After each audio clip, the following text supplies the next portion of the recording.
Hey, what's up everybody? Today I'm going to show you how you can access your previous chats that you have deleted. So go to your profile account in your Instagram and then go to settings and activity and then go to your activity right here and then scroll down and then download your information.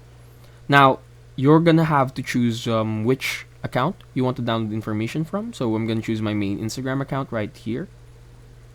And then afterwards, you're just gonna have to answer all of this, so all available information, and then download the device.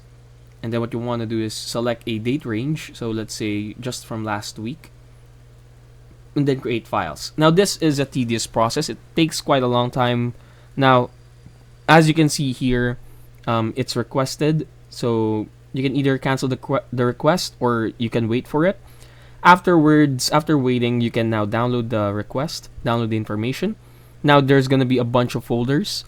What you're gonna want to do there is just select the messages folder, then download that, and then automatically there will be a bunch of messages from your followers or your friends on Instagram, and that's how you can access your deleted chats. There isn't, however, a direct way to check your deleted chats. Similar to Facebook, you can't really check it directly. Once you delete it, it's gone. But what you can do is download the previous file so you can see your chats or the history of your activities on Instagram or Facebook. And that's it. Hopefully we were able to help you out on this. Please do hit the like and of course the subscribe button only here on Talk Help Guy.